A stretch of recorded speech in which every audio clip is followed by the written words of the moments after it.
الحمد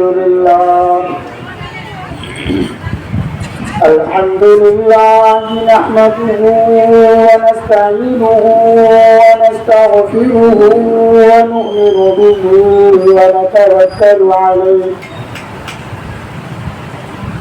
ونعوذ بالله من شرور أنفسنا ومن سيئات أعمالنا من يهده الله فلا مضل له ومن يضلله فلا هادي له ونشهد أن لا إله إلا الله وحده لا شريك له ونشهد أن سيدنا وسندنا ونبينا وحبيبنا محمد وبارك وسلم صلى الله تعالى على خير خلقه محمد وآله وأصحابه وبارك وسلم تسليما كثيرا كثيرا أما بعد أعوذ بالله من الشيطان الرجيم بسم الله الرحمن الرحيم يا أيها الناس اتقوا ربكم الذي خلقكم من نفس واحدة وخلق منها زوجها وبث منهما رجالا كثيرا ونساء واتقوا الله الذي تساءلون به والأرحام إن الله كان عليكم رقيبا قال الله تبارك وتعالى في موضع الآخر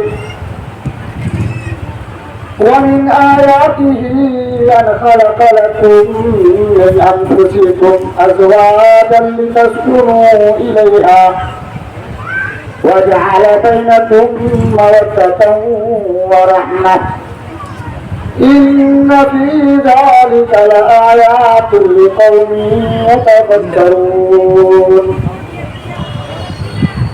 قال النبي صلى الله عليه وسلم النكاح من سنتي فمن لم يعمل بسنتي فليس مني أو كما قال عليه الصلاة والسلام برادران اسلام حاضرین جلسہ بالخصوص امت کے غیور نوجوانوں تمام تعریفیں اللہ رب العزت کے لیے اور درود و سلام خاتم النبیین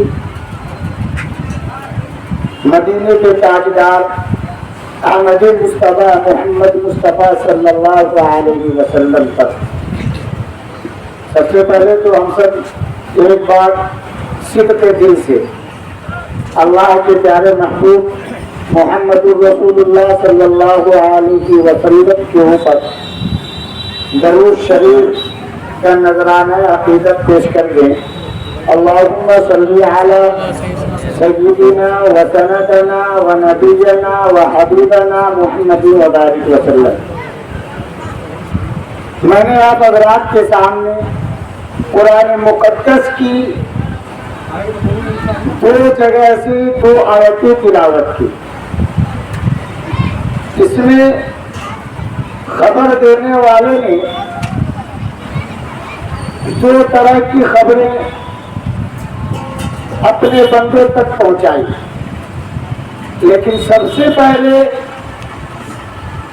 میں یہ مناسب سمجھتا ہوں کہ ان دو آیتوں میں جو خبر دی گئی ہے، خبر دینے والے ذات کی عظمت، خبر دینے والی ذات کی عظمت کی اہمیت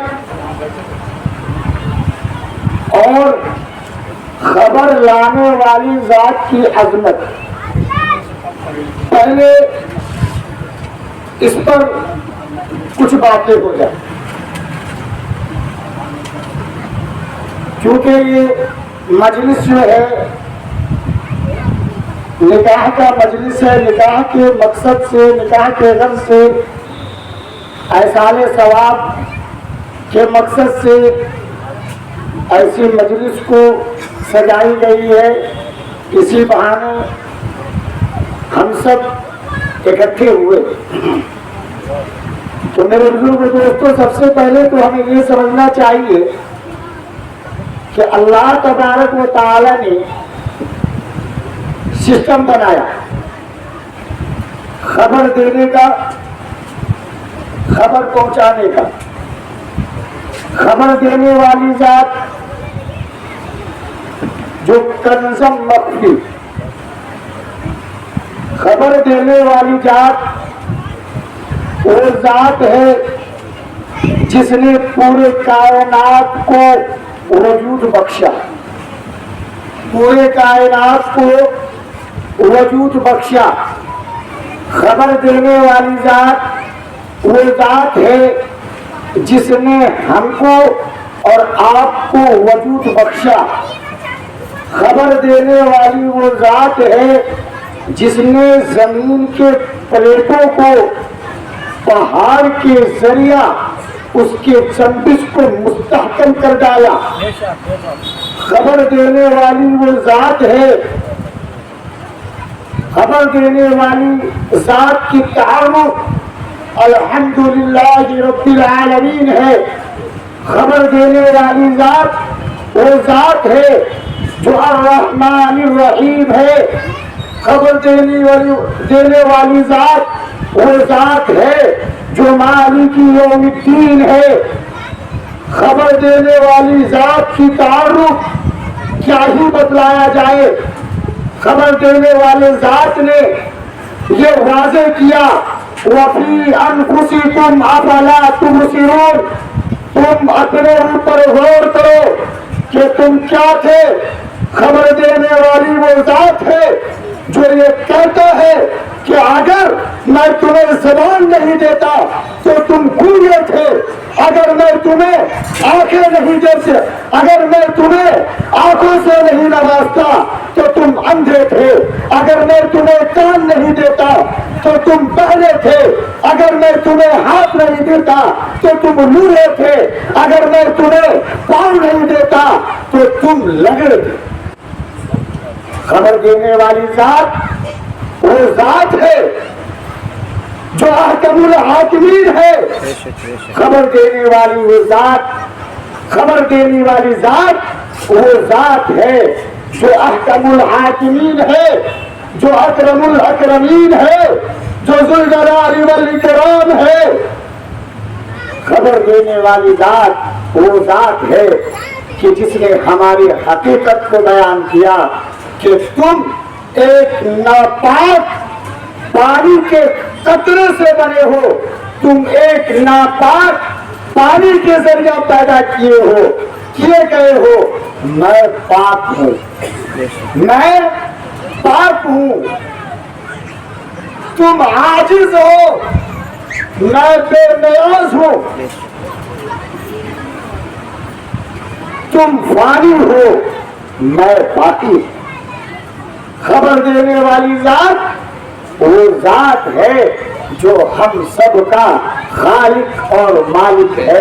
خبر دینے والی وہ ذات ہے جو کسی کا محتاج نہیں بلکہ ہم سب اس کے محتاج ہیں۔ اسی طرح میرے بزرگوں دوستو، خبر لانے، خبر اللہ رب العزت نے، خالق کائنات نے خبر کس کو دی؟ اپنے پیارے محبوب خاتم النبیین، مدینے کے تاجدار احمد مصطفیٰ محمد مصطفیٰ صلی اللہ علیہ وسلم کو خبر، اور اسی خبر کو اللہ کے محبوب محمد رسول اللہ صلی اللہ علیہ وسلم نے ہم تک پہنچایا۔ خدا کی قسم، اگر آمنہ کے لال کو پیدا کرنا مقصد نہ ہوتا تو یہ دنیا وجود میں نہ آتی۔ اگر اللہ اپنے محبوب کو اس دنیا میں بھیجنا مقصد نہیں بناتا تو یہ آسمان پر چمکتے ہوئے چاند، روشنی دیتے ہوئے یہ سورج یہ نظر نہیں آتی۔ اگر وہ ذات کا اس دنیا میں آنا مقصود نہیں ہوتا تو آج اس سرزمین پر ہرے بھرے درخت، بہتی ندیاں اور آسمانوں پر چمکتے ہوئے ستارے وہ نظر نہیں آتے۔ خبر لانے والی ذات تو وہ ذات ہے جس کو کہیں طٰہٰ کہا گیا، جس کو کہیں یاسین کہا گیا، جس کو کہیں مزمل کہا گیا، جس کو کہیں مدثر کہا گیا۔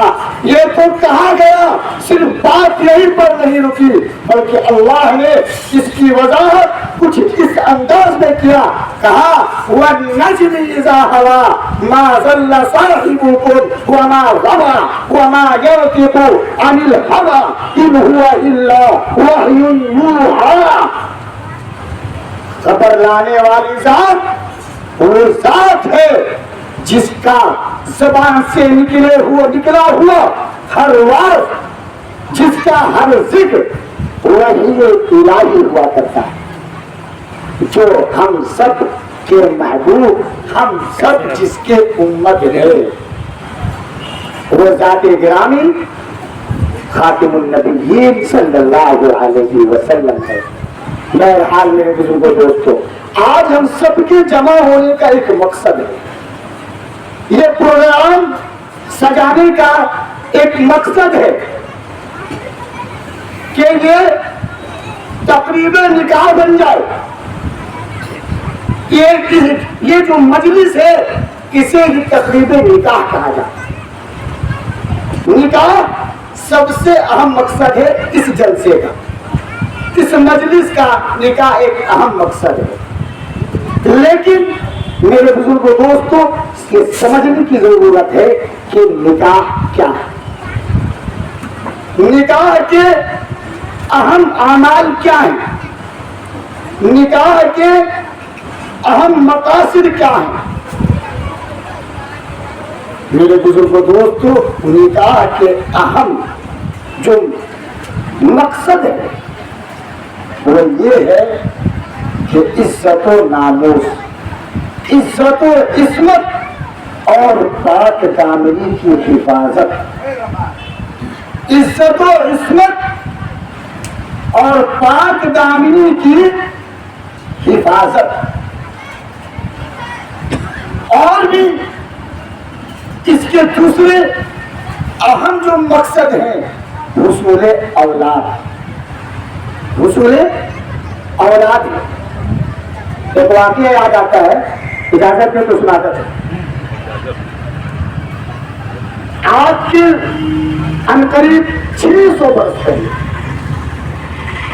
ایک نجم الدین شخص کا آدمی، نجم الدین شخص کا آدمی، اپنے وقت کا گورنر، عمر بڑھتی چلی جا رہی تھی، عمر میں اضافہ ہوتا چلا جا رہا تھا۔ ان کے ایک بھائی تھے اسد الدین، ان کے ایک بھائی تھے اسد الدین۔ انہوں نے ایک دن کہا کہ کیا بات ہے بھائی، ہمارے نکاح کیوں نہیں کر رہے ہیں؟ انہوں نے مشورہ لیا کہ بھائی صاحب آپ نکاح کیوں نہیں کرتے؟ وقت کے آپ گورنر ہیں، اللہ نے ہر نعمت سے آپ کو نوازا ہے، کسی چیز کی کمی نہیں ہے، آخر آپ نکاح کیوں نہیں کرتے؟ نجم صاحب نے کہا کہ بھائی میں نے کبھی نکاح کیا، میں نکاح کرنے کے لیے ہمیشہ آگے میں تیار ہوں، لیکن میری ایک شرط کیا ہے کہ مجھے دلہن کے روپ میں ایسی بیوی چاہیے جو میرا ہاتھ پکڑ کر کے جنت میں لے جائے۔ میرا ہاتھ پکڑ کر کے جنت میں لے کر کے جائے اور نکاح کے ذریعہ، اس نکاح کے ذریعہ جو میرا اولاد ہو وہ بیت المقدس کو فتح کرنے والا ہو، قبلہ اول کو وہ واپس مسلمانوں کو دلائے۔ اگر کوئی ایسی لڑکی، کوئی ایسی خواتین اگر مجھے مل جاتی ہے تو مجھے رشتہ منظور ہے۔ بھائی صاحب نے، اسد الدین صاحب نے گھوم کر کے دیکھا، کہا کہ یہ تو بہت بڑی بات کہہ دی بھائی، کہاں سے ایسا رشتہ لایا جائے۔ بہرحال کچھ دن گزرنے کے بعد وہ ایک میٹنگ میں گئے، ایک شیخ کے پاس بیٹھے ہوئے تھے، مسجد تھا، وہاں بیٹھے ہوئے تھے۔ نجم الدین صاحب اور شیخ صاحب دونوں آپس میں گفتگو کر رہے تھے، باتیں کر رہے تھے۔ اسی دوران پردے میں ایک لڑکی آئی شیخ صاحب کے پاس اور انہیں اشارتاً بات کرنے کی اجازت چاہیے۔ شیخ صاحب نے نجم الدین صاحب سے معذرت چاہا، کیونکہ وہ گورنر تھے اس وقت کے، کہ بھائی میں معذرت چاہتا ہوں، تھوڑا سا ان کی بات سن لی۔ کہا کہ کیا بات ہے؟ کہا کہ جی آپ نے جو شیخ صاحب نے آپ نے جو لڑکا مجھے پسند کرنے کے لیے بھیجا تھا وہ نہایت ہی خوبصورت ہے، مال میں کمی نہیں ہے، حسن و جمال میں کسی چیز کی کمی نہیں ہے، لیکن شاید مجھے وہ رشتہ چاہیے، مجھے وہ لڑکا چاہیے جو میرے ہاتھ کو پکڑ کر کے جنت میں لے کر کے جائے اور اس کے ذریعہ جو اولاد ہو وہ مسلمانوں کے قبلہ اول کو فتح کر کر کے واپس لائے۔ وہیں پر نجم الدین صاحب بیٹھے ہوئے تھے، باتیں سن لی، کہا کہ کیا بات ہے، میرا بھی وہی سوچ ہے اور اس خواتین، اس لڑکی کی بھی وہی سوچ ہے۔ شیخ صاحب آئے، انہوں نے اپنے طرف سے رشتہ بھیجا شیخ صاحب کو کہ شیخ صاحب دراصل بات یہی ہے، دراصل بات ایسی ہے کہ جو میرا سوچ ہے، جو میرا نیت ہے، جو میرا دل کہتا ہے، جو میرا زبان کہتا ہے، وہی اس لڑکی کے میں نے اس لڑکی کی زبانی سنی ہے، گویا کہ ہم دونوں کا سوچ بات ملتا جلتا ہے۔ تو آپ میرے طرف سے یہ گزارش کر دیں کہ میں نکاح کا پیغام بھیج دوں۔ آپ میرے بزرگوں، دوستوں، نوجوان کان کھول کر کے سن لیں، گھبرائے نہیں، دل پر ہاتھ رکھ لیں۔ جب ان دونوں کا نکاح ہوا اور اس نکاح کے ذریعے جو اولاد ہوا وہی سلطان صلاح الدین ایوبی تھے، جنہوں نے بیت المقدس فتح کی۔ تو میرے بزرگوں، دوستوں، نکاح ایک عبادت کا ذریعہ ہے۔ نکاح کیا ہے؟ پاک دامنی کی حفاظت کا ذریعہ ہے، پاک کو پاک دامن بناتا ہے۔ نکاح آپ کے عزت کو، آپ کے عصمت کو برقرار رکھتا ہے۔ یہ رشتہ کوئی گڑیا یا کوئی کھلونا نہیں ہے کہ اس کو ہم یا دنیاوی کوئی دنیاوی ضروریات نہیں ہے، بلکہ یہ ایک ایسا اہم عمل ہے جس کو اللہ کے پیارے محبوب محمد رسول اللہ صلی اللہ علیہ وسلم نے ایمان کے تکمیل کا ذریعہ بتایا ہے، جس کو آدھا دین بتلایا ہے۔ آدھا دین بتلاتے ہوئے اللہ کے پیارے محبوب محمد رسول اللہ صلی اللہ علیہ وسلم نے یہ بتلایا ہے کہ جو بندہ نکاح کر لیتا ہے، جو بندہ نکاح کر لیتا ہے، گویا کہ اس نے اپنا آدھا دین پورا کر لیا، اور باقی آدھے کے بارے میں، آدھے دین کے تعلق سے وہ تقویٰ کا روش اختیار کرے، اپنے اندر تقویٰ پیدا کرے، خدا سے ڈرتے رہے۔ یہ ہے نکاح۔ نکاح میں کچھ چند عمل ہیں۔ آج بھلے سے ہم شادی کو، نکاح کو ایک بہت بڑا پہاڑ بنا بیٹھے ہیں، مشکل بنا بیٹھے ہیں، کہ نکاح پتہ نہیں نکاح کریں گے اس کے لیے فلاں انتظام چاہیے، یہ انتظام چاہیے، وہ انتظام چاہیے. بہرحال یہاں پر سبھی حضرات ماشاءاللہ جی شعور نظر آ رہے ہیں. میں یہ پوچھنا چاہوں گا کہ نکاح میں کتنے فرض ہیں اور کتنے واجب ہیں اور کتنے سنت ہیں. اس کو سیکھنے کی ضرورت ہے. آج ہم نکاح کر رہے ہیں لیکن شاید یہ پتا ہو اللہ جانتا. نکاح میں 6 ارکان بتلائے گئے. اس 6 ارکان میں صرف 2 ارکان ایسے ہیں، 2 حکم ایسا ہے جو فرض ہے اور 1 حکم ایسا ہے، 1 عمل ایسا ہے جو واجب ہے اور 3 عمل ایسا ہے جو سنت ہے. کہے تو بتلاتا چلو، بتا دوں. اچھا ماشاء اللہ. نکاح میں 2 فرض کیا بتایا گیا؟ نمبر 1 ایجاب و قبول. ایجاب و قبول یہ نہایت ہی ضروری ہے. ایجاب کس کو کہتے ہیں؟ جس کے طرف سے نکاح میں جس سے پہلے اجازت لی جائے اس کو ایجاب کہا جاتا ہے. یعنی پہلے قول کو ایجاب کہا جاتا ہے اور دوسرے قول کو قبول. آپ حضرات یہ دیکھتے ہوں گے کہ حافظ صاحب آئے، امام صاحب آئے، پہلے ایجاب کروائے یعنی اجازت لی، اس کے بعد پھر گئے قبول کروائے.